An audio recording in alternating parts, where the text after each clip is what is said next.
नमः सिद्धिभ्यः। जय बोलिए त्रिकालवर्ती त्रैलोक पूज्य विश्वाराध्य पंच परमेष्ठी भगवान की, अनंतानंत सिद्ध परमेष्ठी भगवान की, देवादिदेव विश्व प्रभो वर्तमान जिन शासन नायक श्री वर्धमान महावीर भगवान की, परम पूज्य चारित्र चक्रवर्ती आचार्य श्री शांति सागर जी मुनि महाराज की, परम पूज्य सिद्धांत चक्रवर्ती श्वेत विच्छाचार्य गुरुदेव श्री विद्यानंद जी मुनि महाराज की, विश्व कल्याणकारक अहिंसा प्रधान श्रीमद विश्व धर्म की,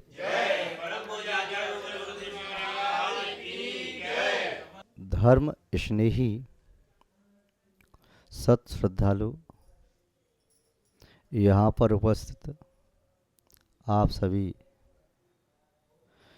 भव्य वर पुंडरीक पुण्यात्मा महानुभाव, खर्च कहाँ करें, कैसे करें, कितना करें, इस संबंध में थोड़ी सी चर्चा करें। खर्चा करना है, कैसे करना है। एक कहावत सुनने में आती है, आमद कम खर्चा ज़्यादा, ये लक्षण है मिटने का। कुव्वत कम गुस्सा ज़्यादा, ये लक्षण है पिटने का। ग्रस्त को खर्चा तो करना ही पड़ता है, किंतु विवेकी ग्रस्त वह कहलाता है जो आमदनी के अनुसार खर्चा करता है। आमदनी के अनुसार खर्चा करता है तब उसे संतोष और शांति की प्राप्ति होती है। जो खर्चे के अनुसार अपनी आमदनी बढ़ाने की कोशिश करता है वह सदैव चिंताओं के जाल में घिरा रहता है, क्योंकि खर्चे जब एक बार बढ़ जाते हैं तो उन्हें कम करना बड़ा मुश्किल होता है और आमदनी बढ़ नहीं पाती है, तब निरंतर चिंता ही चिंता घेर करके रखती है। विवेकी व्यक्ति सोचता है कि मेरा इनपुट कितना है और आउटपुट क्या है। यदि इनपुट ज़्यादा है, आउटपुट कम है, तो वह उस व्यापार को बंद कर देता है। जो व्यक्ति ऐसा नहीं करता है तो वह शनै शनै विनाश के कगार पर पहुंच जाता है। आप ग्रस्त धन कमाते हैं और कमाना आपके लिए आवश्यक भी है। बिना कमाए अपनी अनिवार्य इच्छाओं की और आवश्यकताओं की पूर्ति आप नहीं कर सकेंगे, इसलिए धन की आपको आवश्यकता है। बिना धन के आप एकाकी रह नहीं सकते। आपको अपने परिवार का संचालन करना है, समाज में रहकर के सामाजिक व्यवस्थाओं के अनुसार भी चलना है। अपनी धार्मिक भावनाओं को पूर्ण करने के लिए भी आपको धन की आवश्यकता है। स्वयं के शरीर का संरक्षण, संवर्धन, पोषण करने के लिए भी धन की आवश्यकता है। धन तो कमाओ, किंतु उतना ही कमाओ जितना आपको आवश्यक है। जो अनावश्यक धन कमाता है उसका धन अनावश्यक कार्यों में भी चला जाता है। अनावश्यक धन कमाने के लिए भी पाप का सहारा लेना पड़ता है और अनावश्यक धन को व्यय करने के लिए भी पाप के रास्ते खोजने पड़ते हैं। वे अनावश्यक आया हुआ धन पाप के रास्ते से चला जाता है, आता भी पाप के रास्ते से है। आवश्यक धन है तो वे प्रॉपर वे, जो सही रास्ता है धन कमाने का, उससे ही आप कमाओगे। जो आपके लिए योग्य है, उचित है, अनुकूल है, प्रशंसनीय है। यदि अनावश्यक धन कमाओगे तब आपको कहीं न्याय व्यवस्था का उल्लंघन करना पड़ेगा। इलीगल काम करेंगे, आप चोरी करेंगे, बेईमानी करेंगे, कहीं ना कहीं कुछ ऐसा करेंगे कि परिश्रम से ज़्यादा पारिश्रमिक प्राप्त करने की भावना ही अपने आप में चोरी और बेईमानी है। और वह आप करना चाहते हैं क्योंकि अनावश्यक खर्चे बढ़ा रहे हैं। आप अनावश्यक खर्चे क्यों बढ़ रही हैं? क्योंकि इच्छा पर आपका नियंत्रण नहीं है। तो जिसके पास खर्च कम होता है, आमद ज़्यादा होती है, तो उसकी आमदनी जो शेष बचती है वह अर्चना में जाती है। उसका खर्च कम है, आमद ज़्यादा है, तो वह जीवन में अर्चना करेगा। खर्च ना करके फिर क्या करेगा? अर्चना करेगा। और जिसके पास यदि आमदनी कम है, खर्च ज़्यादा है, तो आमदनी के स्रोतों की सर्च करेगा, खोज करेगा और कौन सा रास्ता अपनाया जाए। ऐसा कौन सा व्यापार है जिसमें कर की चोरी आराम से हो सके, जिसमें ज़्यादा लाभ मिल सके। उसका मस्तक केवल एक ही उधेड़-बुन में रहेगा कि मैं कैसे खोजूं, कहाँ से खोजूं, कैसे करूं, कहाँ जाऊं। पूछेगा तू कौन सा व्यापार करता है, तो ये कितना प्रॉफिट होता है, और उसने के पास इतना पैसा कैसे हो गया, कहीं ना कहीं उसने बेईमानी का सहारा लिया होगा, मैं भी उसी रास्ते पर चलूँगा। तो जो व्यक्ति एक बार खर्च के शिकंजे में फंस गया, अपने खर्च को कम नहीं कर सकता, तो उसे निस्संदेह आमदनी को बढ़ाने के लिए उनका आश्रय लेना पड़ेगा, जो राजमार्ग नहीं है, न्यायिक मार्ग नहीं है, भारतीय संस्कृति के प्रतिकूल है, मान मर्यादा का लोप करने वाला है। इसलिए कहा, खर्च करने के पहले ये सोच लो हमें कितना खर्च करना है, क्यों करना है, कब करना है, कैसे करना है। यदि खर्च का ब्यौरा बना दिया तब फिर तुम्हें आमदनी की ज़्यादा चिंता न होगी। जब अनावश्यक खर्चों की लिस्ट बना ली जाती है तब फिर सोचा जाता है ये कैसे करूँगा, कैसे करूँगा। कई बार व्यक्ति जब संतोष की वृत्ति धारण करता है तो कहता है क्या करना, मुझे 2 जोड़ी कपड़े पहनने को पर्याप्त हैं, 4 रोटी मिल जाए, पेट भर जाए, मुझे क्या करना। मुझे कोई ऐशो आराम की ज़िंदगी थोड़ी जीना है, भोगविलास थोड़ी करना है, तृष्णा की पूर्ति किसी की नहीं हुई। तो इसका आशय अब निकल के आ गया कि तुम्हारे जीवन के लिए अनिवार्य तो इतना ही है, शरीर पर वस्त्र तुम्हें मिल गई, उधर में भोजन पहुंच गया, और शरीर की सुरक्षा के लिए मकान मिल गया, और प्रभु परमात्मा की आराधना करने के लिए एकांत का समय मिल गया, उतना तुम्हारे लिए पर्याप्त है। अब इससे ज़्यादा तुम्हारे पास आया तब अन्य कार्यों में जाएगा, उन अन्य कार्यों के जाने से पाप का आसव होगा। अन्य प्रकार की तुम्हारी फिर डिमांड आएगी, फिर इंद्रियां भी उच्छृंखल होंगी। जिस व्यक्ति को भूख से ज़्यादा भोजन मिलेगा तो उसका पेट खराब होगा ही होगा। जिस व्यक्ति को एक बार भूख से ज़्यादा भोजन करने की आदत पड़ गई तो वह बार बार अपना स्वास्थ्य खराब करेगा, और फिर और सोचेगा कोई बात नहीं, और ज़्यादा खाओ, ये नहीं ये खाओ। जो उसके स्वास्थ्य के लिए लाभदायक है उसे न खा करके हानिकारक उसे पहले खाएगा, फिर औषधि खाएगा, फिर त्याग करेगा। किंतु जो व्यक्ति विवेकी है, समझदार, वह कहेगा ज़्यादा किसके लिए मैं कमाऊँ। ज़्यादा कमाने के लिए मुझे पाप करना पड़ता है। मेरा एक पेट भर जाए, मुझे 1000 पेट भरने की आवश्यकता नहीं है, 999 पेट भरने के लिए मुझे पाप करना पड़ेगा। फिर पाप को चुकाने के लिए दान करना पड़ेगा, पूजा अर्चना करना पड़ेगी, व्रत उपवास करने पड़ेंगे, और मुझे पाप ही नहीं करना है तो फिर मुझे वह सब करने की आवश्यकता न होगी, मेरा चित्त शुद्ध रहेगा। क्योंकि पाप नहीं करूँगा तो चित्त में पाप आएगा ही नहीं। पाप नहीं आएगा तो पश्चाताप करने के लिए मुझे अलग से तपस्या नहीं करनी पड़ेगी। मैं अपने शरीर पर कीचड़ लगाऊंगा ही नहीं। मेरा शरीर उतना गंदा नहीं है। जो व्यक्ति नित्य स्नान करता है उसे ज़्यादा पानी की आवश्यकता नहीं पड़ती, किंतु जो व्यक्ति अपने शरीर में कीचड़ लपेटता रहता है या कालिमा लगाता रहता है, उसे फिर दूर करता है, साफ करता है, तो साबुन भी चाहिए, जल चाहिए, बहुत सारा चाहिए। तो लगाना क्यों उस गंदगी को, जैसे साफ करने के लिए फिर आपको चाहिए। तो ऐसे ही आप ऐसी इच्छाओं को बढ़ाते ही क्यों हो जिन इच्छाओं की पूर्ति करने के लिए आपका मन पापी बने, आपको दुर्वचन बोलना पड़े, आपके शरीर को कुचेष्टाएं करनी पड़े, आपके माध्यम से दूसरे का दिल दुखे, जीव हिंसा हो जाए, बहुत जीवों का घात हो। ऐसी इच्छा ही क्यों पालते हैं? ऐसी इच्छा न पालेंगे तो फिर ऐसे धन की भी आपके मन में भावना नहीं आएगी कि मैं बेईमानी का धन प्राप्त करूं।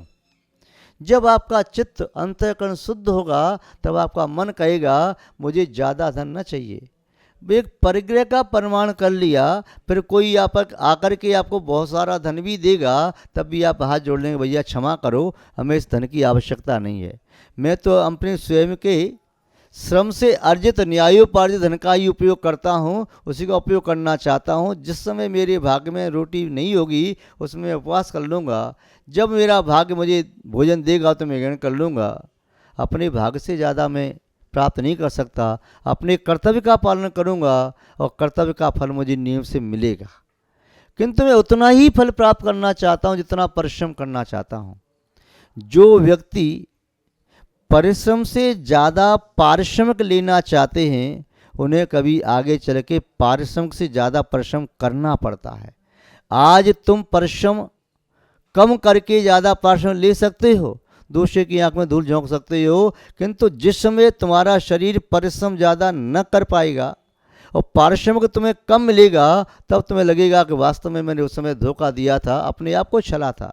यदि उस समय ज़्यादा परिश्रम करके कम पारिश्रमिक लेता तो आज मुझे ज़्यादा परिश्रम नहीं करना पड़ता।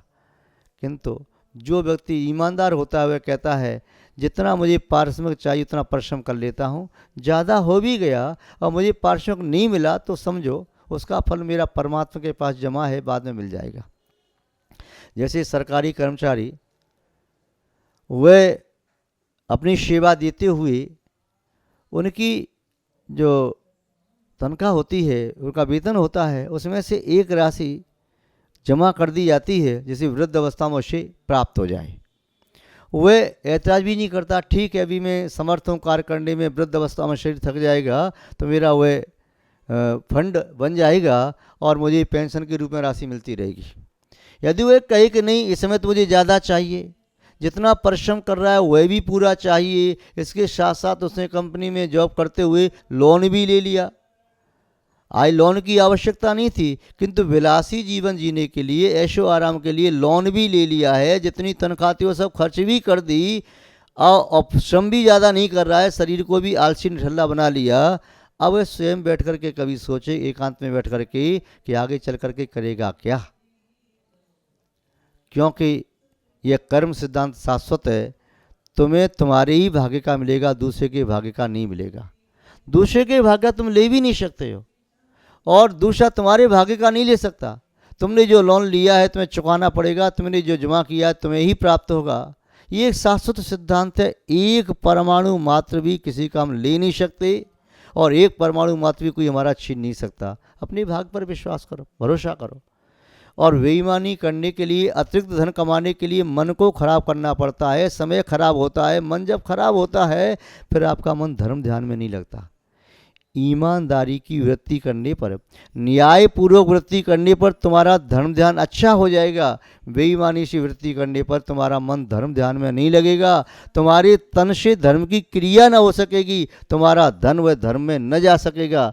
और यदि ईमानदारी के साथ चलोगे तो तुम्हारा जो धन बचा हुआ है तुम्हारी आवश्यकताओं की पूर्ति करने के उपरांत वह किसी की सेवा उपकार में लग जाएगा, वह प्रभु की अर्चना में लग जाएगा, वह धन तुम्हारे पुण्य के काम आ जाएगा। फिर ऐसा धन कमाने के साथ साथ तुम्हारा शरीर भी धर्म की क्रिया करने में समर्थ हो जाएगा। यदि बेईमानी से धन कमाया है तो शरीर जब देखो तब रोगी रहेगा, आलसी रहेगा, पुण्य का कार्य न कर पाएगा। जब बेईमानी का धन कमाओगे तब तुम्हारे शब्दों का दूसरों पर प्रभाव नहीं पड़ेगा, पड़ेगा तो पाप वर्धक पड़ेगा, कसाय उत्तेजक पड़ेगा। तुम्हारे वचनों से किसी की कसाय शांत नहीं होगी, किसी को पुण्य नहीं मिलेगा, कोई तुम्हारी वाणी को सुनेगा नहीं, तुम्हें फिर संक्लेशता बनेगी, क्रोध आएगा और क्रूरता बढ़ती चली जाएगी। और शांति चित्त में होगी तो तुम्हारे शरीर की प्रवृत्ति भी अनुकूल होगी, वचन भी उतने ही आप कहोगे जितनी आवश्यक हैं, और फिर मन में विचार भी अच्छे अच्छे ही आएंगे, बुरे विचारों को आप नहीं लाओगे। अभी तो क्या करते हैं, जैसे भी जैसा आया सब लेते जाओ, सब लेते जाओ, सब लेते जाओ। फिर आप अपने धन का भी अपव्यय नहीं करते, धन को आप उतना ही खर्च करते हैं जितना आवश्यक है। तो जल को भी वैसा खर्च करोगे, वचनों को भी वैसे ही व्यय करोगे, मन से भी वैसा ही कार्य करोगे। एक कुंभकार कलश बनाता है, कलश बनाने के पहले सोच लेता मुझे कैसा कलश बनाना है, उसके बाद वो उतनी मिट्टी लाता है। एक जुलाहा कोई वस्त्र बनाता है उतना ही वह सूत लाता है। एक शिल्पकार मूर्ति बनाता है, जितनी बड़ी मूर्ति बनानी होती है उतना बड़ा पत्थर लेता है। एक मिस्त्री कोई मकान बनाता है, जितना बड़ा मकान चाहिए उतनी ईंटें और सीमेंट लोहा आदि मंगवाता है, बालू मंगवाता है। एक कोई अन्य व्यक्ति बढ़ई है, कोई फर्नीचर बना रहा है, जितना बड़ा फर्नीचर बनाना है उतनी ही लकड़ी मंगवाता है और बना लेता है। तब वैसे कोई श्रृंखलता नहीं बनती। यदि उसे बनाना है कम और सामग्री रॉ मटेरियल ज़्यादा आ जाए तब उसके लिए चिंता का विषय बन जाएगा, अब क्या करूं, कैसे करूं। एक दर्जी वस्त्र बना रहा है, यदि उसे 2 मीटर में कोई शर्ट बनानी है तो 2 मीटर कपड़ा है तो ठीक है बना लेगा, और 20 मीटर आ गया तो उसके मन में बेईमानी आएगी, 18 मीटर का क्या करूं। अब योजना बनाता रहेगा, 18 मीटर को इस कपड़े को अपने बच्चों के लिए बनवा दूंगा, इसको कर दूंगा, ऐसा कर दूंगा, वैसा करूंगा। कोई भी चीज़ यदि आपके पास एक्स्ट्रा आ गई, पर्याप्त से ज़्यादा आ गई, तब निस्संदेह तुम्हारे दिमाग को भी खराब करेगी, तुम्हारे चित्त को खराब करेगी, तुम्हारे व्यवहार को खराब करेगी, तुम्हारी वाणी को खराब करेगी, और तुम्हारी शरीर की क्रियाओं को खराब करेगी, तुम्हारी संगति को खराब करेगी, और तुम्हारे चाल चलन राग रंग सबको खराब करेगी। इसीलिए खराब को अंदर ही मत रखो। जैसे कोई सड़ा हुआ फल आपने अपने घर में रख लिया, जब घर में रख लिया तो एक सड़ा हुआ फल अन्य अच्छे फलों को भी सड़ाएगा, और जहाँ रखा है टोकरी में उसमें भी बदबू आएगी, कक्ष में भी बदबू आएगी, कपड़ा ढांक दिया कपड़ा भी बदबू वाला हो गया, पूरा भवन ही बदबूयुक्त हो गया। जहाँ जहाँ उसका प्रभाव जाएगा उस वैसा ही प्रभाव होता जाएगा। इसी तरह से यदि चित्त में बेईमानी का धन प्राप्त करने का भाव आया, क्यों खर्चा बढ़ा लिया है तो आमदनी बढ़ाने के लिए सोच रहा है, अब जब लीगल बेस पे उतना वह उसकी आमदनी नहीं हो रही तो इलीगल करेगा, ईमानदारी से इतना नहीं आ पा रहा है तो बेईमानी करेगा। तो उत्तम बात यही है, अपने खर्च पर नियंत्रण रखें। अपने खर्च पर नियंत्रण रख लेगा तब उसे अनावश्यक मन की दौड़ नहीं लगानी पड़ेगी, शरीर की दौड़ नहीं लगानी पड़ेगी, वचनों का प्रयोग नहीं करना पड़ेगा, राजमार्ग को छोड़ करके अपवाद मार्गों में नहीं चलना पड़ेगा। खर्चे पर नियंत्रण करो। दूसरों को देख करके अपने मन में ये भावना मत करो कि मेरे पास भी ऐसा हो, मेरे पास भी ऐसा हो, मेरे पास इसकी आवश्यकता नहीं है। जब ये चीज़ें नहीं थीं तब मेरा काम चलता था कि नहीं चलता था।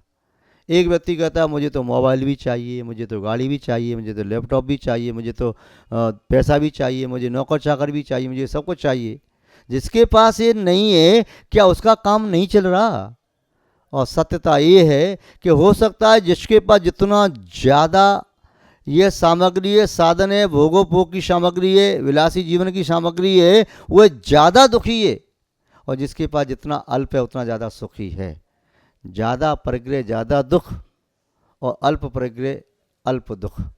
और अल्प परिग्रह के साथ ही सुख का मार्ग प्रारंभ किया जा सकता है। ज़्यादा परिग्रह के साथ सुख का मार्ग प्रारंभ करना बड़ा कठिन है, क्योंकि उसकी आसक्ति बहुत जबरदस्त होती है, उसे छोड़ना बहुत मुश्किल हो जाता है। इसलिए महान भाव आपसे इतना ही हम संकेत करना चाहते हैं, जो भी आप व्यय करें उस व्यय को सत्य की आंख से देख करके करें। धन देने के पहले सत्य की धारा में धोकर के दें कि इस चीज़ इसलिए मैं धन व्यय कर रहा हूँ, ये उचित है या अनुचित। यदि आपने विवेक के माध्यम से, विवेक के छन्नी में छान करके धन का व्यय किया है, तब निस्संदेह आपका अपव्यय नहीं होगा। आपने अपने धन को दिया है तो आप सोच लेंगे, 100 बार सोचेंगे धन मुझे देना है कि नहीं देना, कहाँ देना है, कितना देना है।